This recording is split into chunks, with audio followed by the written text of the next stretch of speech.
just going to do a quick Q&A and then we're going to see more films after that. So I'll ask Jem a couple of questions and then open it up to the floor. So, Jem, I was reading in an interview with you this afternoon a phrase that had a certain amount of resonance for me as a filmmaker as well, and that was, you said that you described the process of filmmaking as a pain in the arse. And yeah, and I was wondering what makes it you keep on making films if they are a pain in the arse? Wow. You've been reading the internet, that internet thing. Yeah.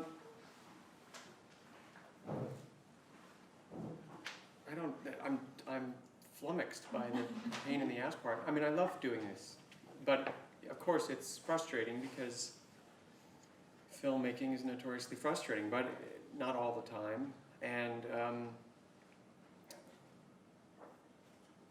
I guess what I was probably referring to was not so much the filmmaking itself, but the fundraising and the lab complications and you know, sort of technical hitches and the things that kind of get in the way of the filmmaking. But a lot of the filmmaking that I do is actually in the moment quite a pleasure. And I mean, making those films was really a pleasure. And so I guess, you know, I don't know what the context was in which you read that. I mean, I think filmmaking is difficult. I think making anything worthwhile is probably somewhat difficult. But I didn't mean to complain. When you were making those films, though, I mean, was it what in terms of the process? Was it just you and a camera, or did you have a crew with you, or? Well, those were shot with a 16mm hand-wound Bolex, a motion picture camera, and I'm sorry you can't see them in film, but that's the way the world works. And so I worked with. I came to Italy on my own, and then I was assigned usually some local students who went around with me and were great. So there wasn't any crew per se, but there were students who were actually good at helping me out and knew the territory. And so,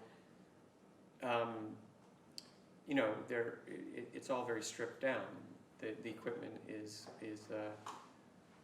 a wind-up camera. In these cases, I was mostly placing on a small tripod, and then I'm usually gathering sound, but not synchronously. So it's very simple. Can everybody hear me? Yeah. All right. And that affords you a far greater degree, I guess, of intimacy with your subjects because of that.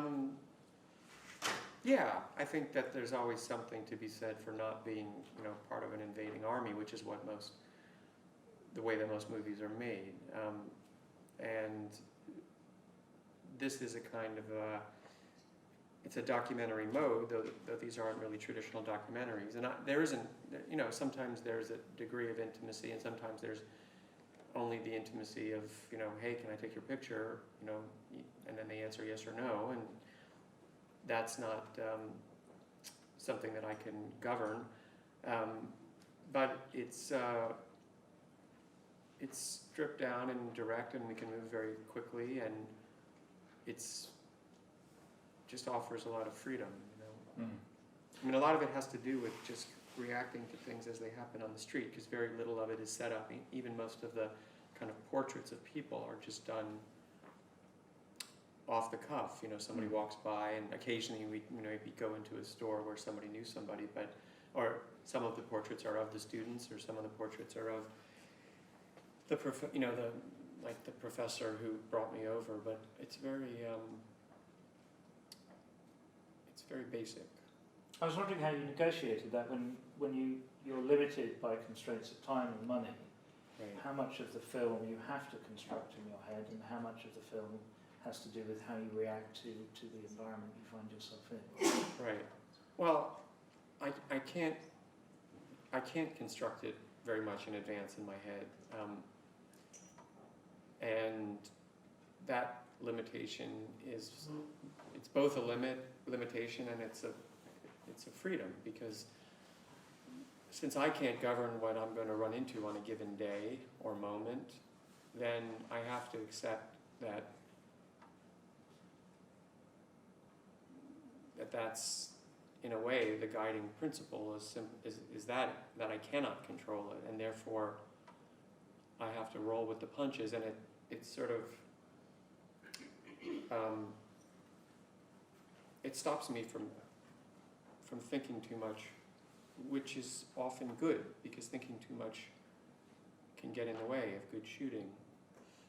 And then afterwards, in the case of the Pisa project, I did a great deal of thinking and a great deal of research and a great deal of kind of sifting through the images and writing the narration. And the narration, I should say, in that case is really kind of directed to the people of that place. So there are a lot of references that don't mean as much to other viewers elsewhere, because some of them are kind of coded references to people that they all know, or situations that they all know, where I'm kind of putting a sort of a semi-fictional twist on a real situation, and they get it, so it's funnier to them.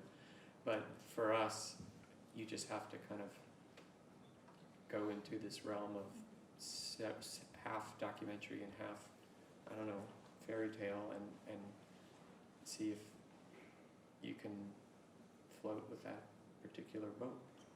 There seems to be quite a lot, as you're documenting stuff, you're also leaving a lot of stuff out, and that's part of the process. But there also seem to be very clear choices you've made in calling them invisible cities and not mentioning the cities' names in the film. Right. Well, Catania is identified by graffiti at the beginning, so that wasn't the game there. In the case of Pisa, the thing was that Pisa is a place that's only known for one thing. The tower, that's it, the Leaning Tower. And I often think of it as, it's like if you were to look from, a hot air balloon, you'd see like a piece of wedding cake and then a line of ants going from the tourist bus just back and forth to the wedding cake, and the rest of the town is completely ignored, which in a way allows it to be a real place, because it's not, it's not full of tourist attractions, so it's not constantly warping itself in that awful way that places sometimes do when everybody is geared for tourism. But on the other hand, Pisa has a strange kind of in-betweenness, as I said, where it's a quiet place and it's a university place, and it's not big and crazy, and aside from the tower, many people would think that it doesn't have an identity. So I was trying to give it its placeness, because it's kind of a lovely quiet place. But I also was trying to sort of talk about all the cities that or towns that have that kind of quality. So it isn't really just about Pisa, Italy. Someone had a question back there. Yes. I was just wondering about that in-between thing. It seemed to me that during that we were meant to be talking if we wanted to in here as well. Although we weren't, we were really quiet. But it seemed to me that that sort of in-between thing was working in here as well, where I just kept wanting to talk. It seemed, were we meant to be discussing what we were watching? My God. Not loudly.